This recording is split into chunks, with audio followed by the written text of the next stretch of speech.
Eva Jones, this is what my purple mustard looks like. It's December the 27th, and we had a really rough week or so, week and a half, 2 weeks of harsh weather. That's not better. I had covered this this cabbage, this January King, with this road cover, floating road cover, and in hopes that it would help prevent any further frost damage, but it really didn't do any good at all. All these outer leaves are basically toast, and the inner leaves, they're not too bad, but like this is good. This is good food here. This is no good. It's just like a papery cover. Anyway, I'm not really ready to pick it today. You know, if I had picked it a week ago when I first covered it, it might have been okay, but I don't know. I'll cover it up. Either way, if I choose to pick it, I won't peel the whole thing. I'll just cut the cabbage at the lowest part where the leaves are, and I'll leave the stem so that next year maybe I can get some seeds. In the meantime, I'm about to go to the community garden because it's a very nice day. It's like maybe like 60 today or something like that. And I haven't been to the community garden in more than a month. And I was thinking, because I was inspired by Diva Jones. She just made Diva Jones 03. She just made a video about making greens. She made a mixed green.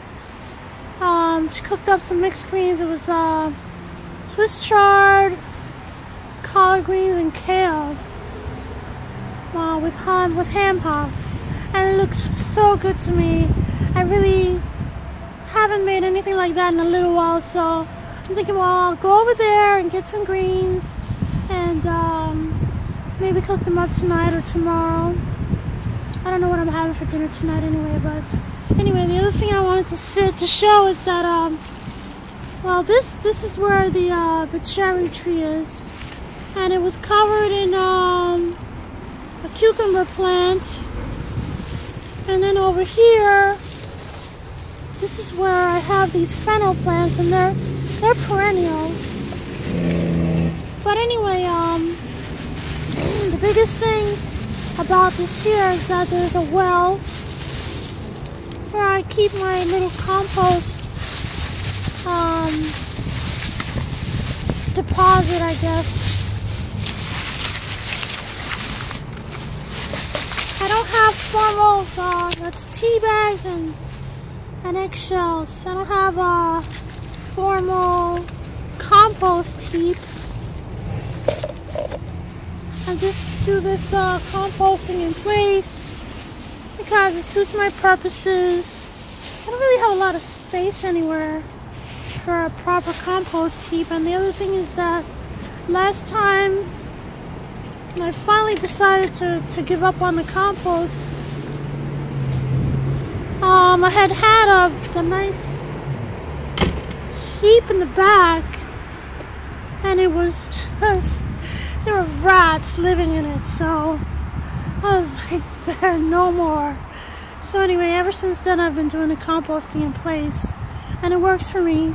That works for me. So anyway, I'm on my way over to the other garden, and I'll see you when I get there. Doggies barking, husband's showing up.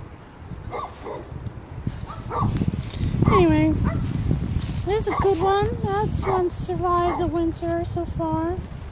There's a couple more over there, and there's one over there. It's half eaten by groundhogs, and there's a bunch of garlic.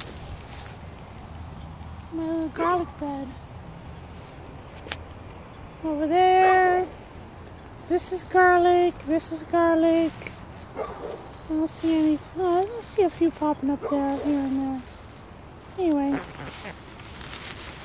I need to hurry because now the husband's here. So husband as my prop man.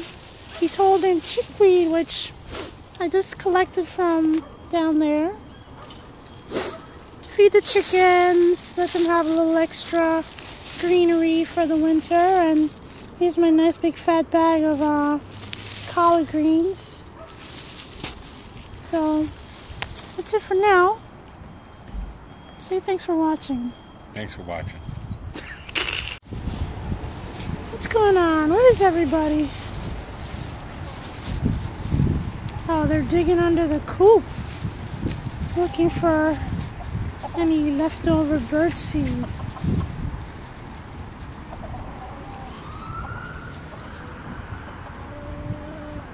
What's going on? There they go. Like, what is this? It's been so long. Has it been that long?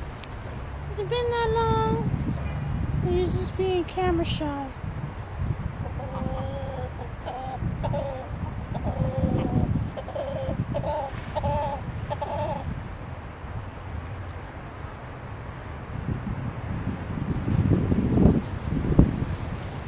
Usually the rooster has to come and sample the food, and then when he approves it, he makes a funny little noise, and then everybody comes around and they're sure that this is going to be a good eat. So he's being a little shy today. I don't know why. I guess he's confused.